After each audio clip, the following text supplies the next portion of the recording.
오늘 우리에게 주신 하나님의 말씀은 마태복음 4장 17절에서 25절까지 말씀입니다. 마태복음 4장 17절에서 25절까지 말씀 봉독하겠습니다. 이때부터 예수께서 비로소 전파하여 이르시되 회개하라 천국이 가까이 왔느니라 하시더라. 갈릴리 해변에 다니시다가 두 형제 곧 베드로라 하는 시몬과 그의 형제 안드레가 바다에 그물 던지는 것을 보시니 그들은 어부라. 말씀하시되 나를 따라오라. 내가 너희를 사람을 낚는 어부가 되게 하리라 하시니 그들이 곧 그물을 버려두고 예수를 따르니라. 거기서 더 가시다가 다른 두 형제 곧 세베대 아들 야고보와 그의 형제 요한이 그의 아버지 세베대와 함께 배에서 그물 깁는 것을 보시고 부르시니 그들이 곧 배와 아버지를 버려두고 예수를 따르니라.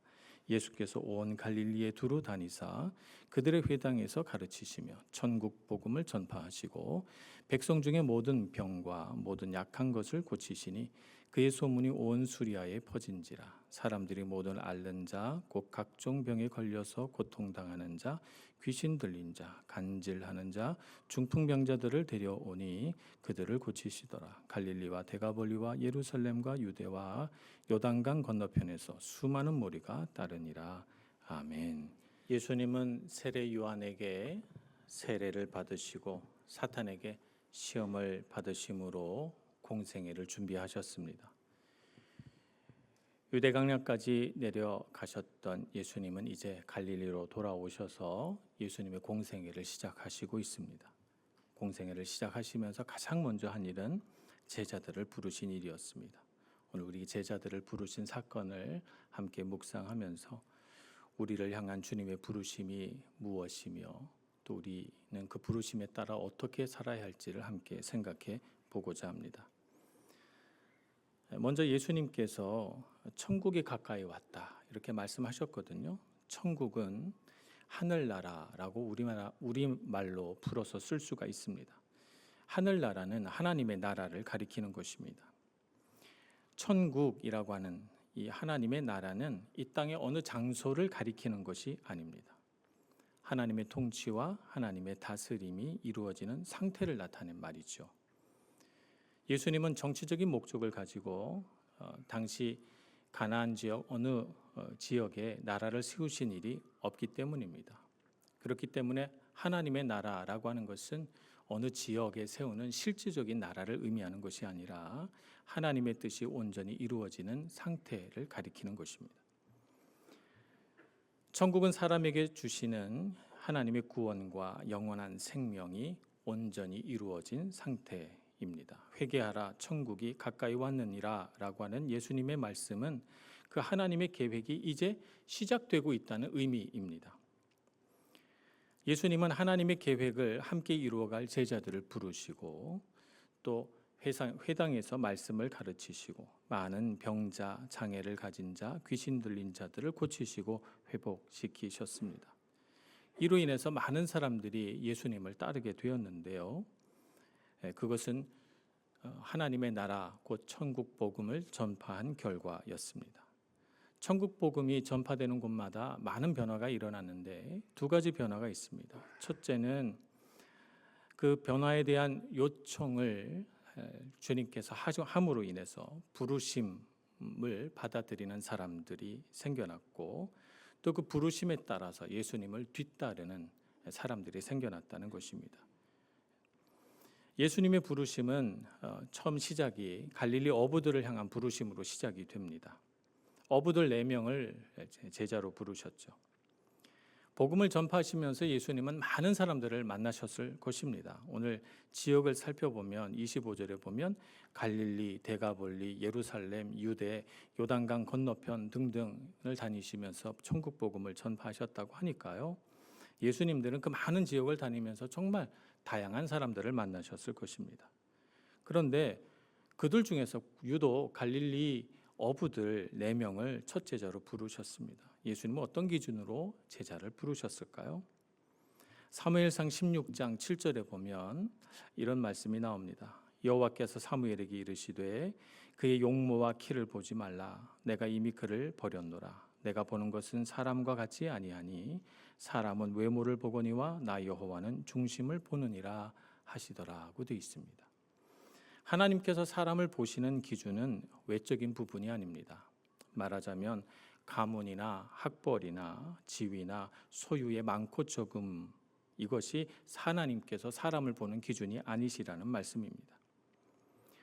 왜냐하면 이런 기준이 하나님의 기준이 될 수 없는 이유는 하나님께서는 능력이 많으셔서 모든 일들을 다 하실 수 있고, 하나님의 소유는 끝이 없으시기 때문에 하나님 부족한 것이 없으시고, 하나님 모든 지식과 지혜에 뛰어나신 분이시기 때문에 우리가 사람이 사는 세상에서 중요하다고 생각하는 이와 같은 것들은 하나님께는 더 이상 중요하지 않기 때문입니다. 하나님께서 보시는 기준은 하나입니다. 사람의 마음입니다. 마음의 중심을 보고 계십니다. 하나님을 알고 하나님을 경외하고 하나님을 사랑하는 것이 사람의 마음에서 나오기 때문이죠. 그래서 하나님은 어떤 사람을 기뻐하시는가? 마음이 준비된 사람을 기뻐하십니다. 하나님을 향해 마음이 준비된 사람, 이런 사람들을 보시고 부르신 것이죠. 예수님도 하나님과 같이 사람의 중심을 보십니다. 예수님의 첫 가르침이 회개하라 천국이 가까이 왔느니라 였으니까 예수님께서 보시는 마음의 중심은 무엇인가 하면 회개하는 마음이 있는가, 그 마음 속에. 또 한 가지는 천국 복음을 받아들일 마음의 준비가 되어 있는가, 이 두 가지였겠죠. 그러니까 예수님은 시몬과 안드레, 야고보, 요한을 볼 때 저들은 어부니까 노를 잘 쳤겠지, 나름대로 무슨 능력이 있겠지라고 해서 부르신 것이 아니라 그들의 마음을 보시고 부르신 것입니다. 무슨 능력이 있어서가 아니라 무슨 지혜가 있어서가 아니라 예수님의 말씀, 회개하라 천국이 가까이 왔느니라는 말씀에 반응하는 그들의 마음을 보시고 부르신 것입니다. 예수님만이 아시는 그들의 마음의 중심입니다. 우리를 부르실 때도 주님은 그렇게 마음을 보고 부르십니다. 우리가 이 세상을 어떻게 살았든지, 우리의 경험이 어떠하든지, 우리가 가지고 있는 능력이나 은사가 어떠하든지 관계없이 주님은 우리의 마음이 어떠한가, 하나님의 말씀 앞에 반응하는 우리의 마음을 보고 부르시죠. 그래서 우리를 그 부르심에 합당한 사람으로 살아가도록 우리를 인도해 가십니다. 부르심은 우리에게 어떤 의미일까요? 고린도전서 1장 26절 27절에 보면 이렇게 말씀합니다. 형제들아 너희를 부르심을 보라. 육체를 따라 지혜로운 자가 많지 아니하며 능한 자가 많지 아니하며 문벌 좋은 자가 많지 아니하도다.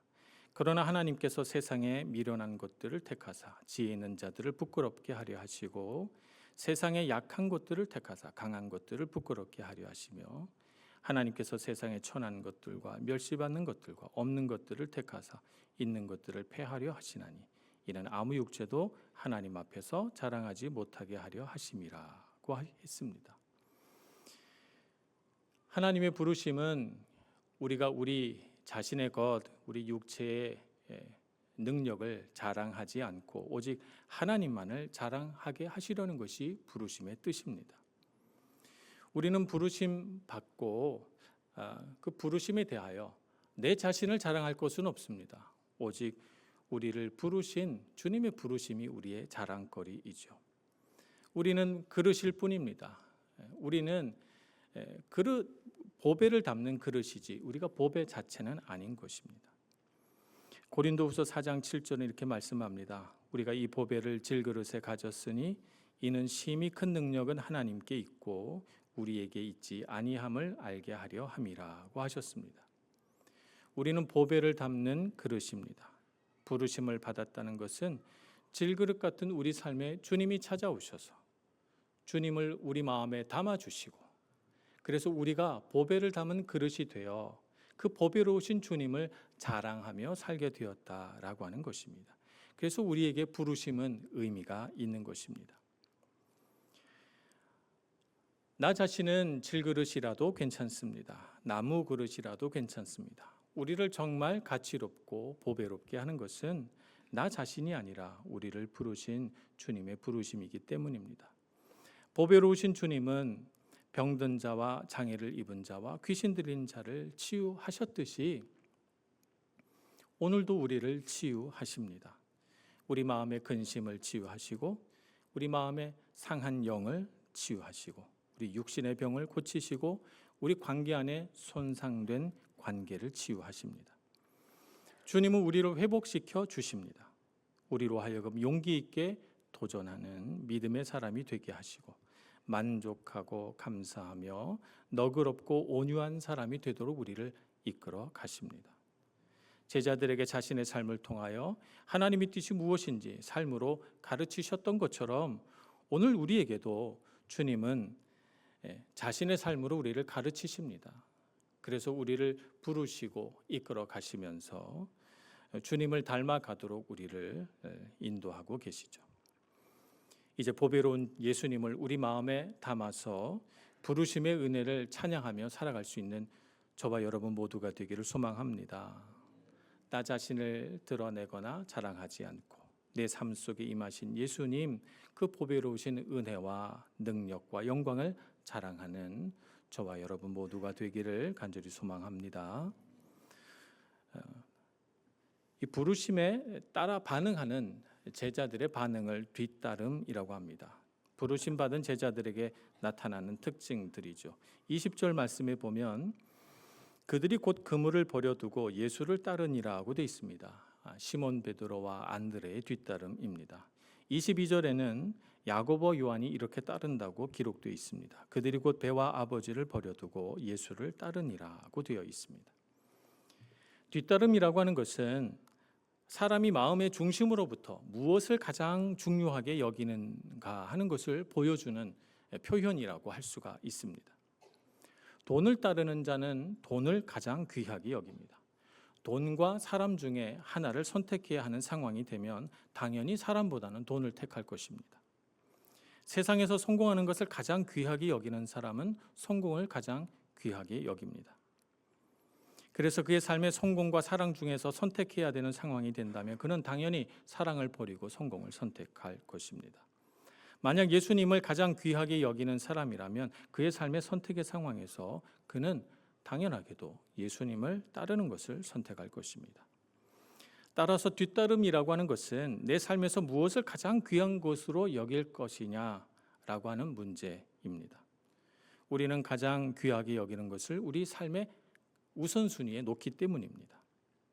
제자들이 예수님을 따른다는 것은 예수님을 가장 귀하게 여긴다는 뜻입니다.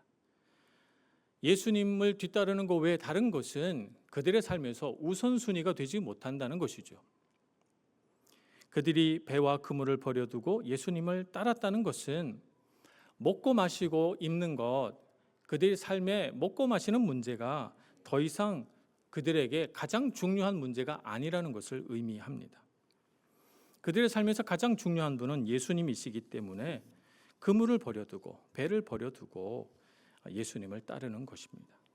마태복음 6장 31절에서 33절 말씀은 이렇게 우리에게 가르칩니다. 그러므로 염려하여 이르기를 무엇을 먹을까 무엇을 마실까 무엇을 입을까 하지 말라. 이는 다 이방인들이 구하는 것이라. 너희 하늘 아버지께서 이 모든 것이 너희에게 있어야 할 줄을 아시느니라.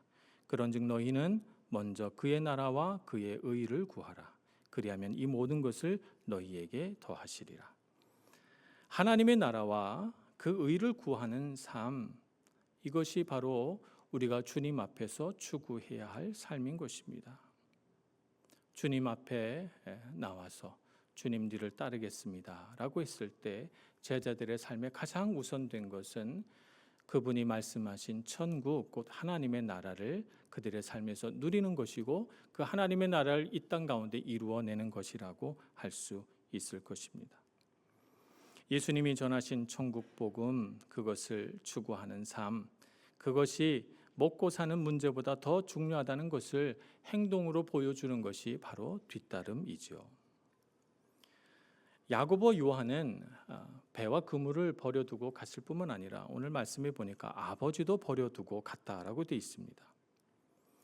그것은 관계 영역에서도 그들의 우선순위가 달라졌다는 것을 의미합니다. 실제로 아버지와 관계를 끊었다 이런 말은 아닙니다. 아버지를 놓고 그가 예수님을 따랐다 이런 말이죠. 마태복음 12장 48절에서 50절에 예수님께서는 이렇게 가르치셨습니다. 말하던 사람에게 대답하여 이르시되 누가 내 어머니이며 내 동생들이냐 하시고 손을 내밀어 제자들을 가리켜 이르시되 나의 어머니와 나의 동생들을 보라. 누구든지 하늘에 계신 내 아버지의 뜻대로 하는 자가 내 형제요 자매요 어머니이니라 하시더라고 하셨습니다. 예수님의 이 말씀은 우리 육신의 아버지와 어머니와 관계를 끊으라 이런 말씀이 아닙니다. 그 인간관계가 중요하지 않다라고 하는 말씀도 아닙니다. 우리가 맺는 모든 관계 속에서 주님이 맺기를 원하시는 관계를 가져오라는 것입니다. 그래서 하나님의 말씀에 순종하는 부모와 자녀 관계를 이루어내고 함께 하나님의 나라를 이루어가는 부부 관계를 만들어내고 함께 하나님의 나라를 위해 헌신하는 형제 자매 관계를 만들어 가라는 말씀이시죠. 이런 관계 안에 살아갈 때 우리는 진정으로 기쁘고 진정으로 안전하고 진정으로 감사하며 능력이 있을 것이기 때문에 그렇습니다. 그러니까 우리가 인간적인 노력으로 내가 어떻게 하면 세상에서 더 매력적으로 보여질까, 내가 어떻게 하면 세상 속에서 더 능력 있는 인간관계를 구축할까가 중요한 문제가 아니라 예수님께서 말씀하신 대로 하나님의 뜻대로 행하며 살아가는 삶을 나의 삶에서 가장 중요한 일로 생각하고 그래서 주님과 깊은 관계가 맺어지고 그렇게 주님 앞에 헌신하는 형제 자매들을 나의 가장 가까운 형제 자매로 여기고 그렇게 관계가 하나씩 변해갈 때 우리 관계 안에 하나님의 나라가 이루어진다는 말씀입니다. 예수를 뒤따른다는 것은 인간적인 노력으로 되는 것도 억지로 되는 것도 아닙니다. 예수를 뒤따르는 것은 마치 밭에 감추인 보화를 찾아낸 사람처럼 예수님 때문에 기쁘고 감사해서 뒤따르는 것입니다. 내 삶에 예수님이 얼마나 귀한 분이신가, 나의 삶에 얼마나 예수님이 큰 능력을 행하시는가 하는 것을 알고 그 예수님을 가장 귀하게 여기고 살아갈 때 우리는 저절로 예수님을 따르게 될 것입니다. 예수님께서 부르셨을 때 제자들은 곧 따랐다고 되어 있습니다. 20절에도 곧 그물을 버려두고 22절에도 곧 배와 아버지를 버려두고라고 되어 있습니다. 즉시 예수님을 따랐다는 것입니다. 그들은 갈등하거나 고민하지 않았습니다. 예수님께서 사마리아를 지나가시다가 요한복음 4장에 보면 우물 곁에서 한 여인을 만났습니다. 이 여인은 남들이 물길로 오지 않는 정오의 한낮에 물을 기르러 몰래 나왔던 여인입니다.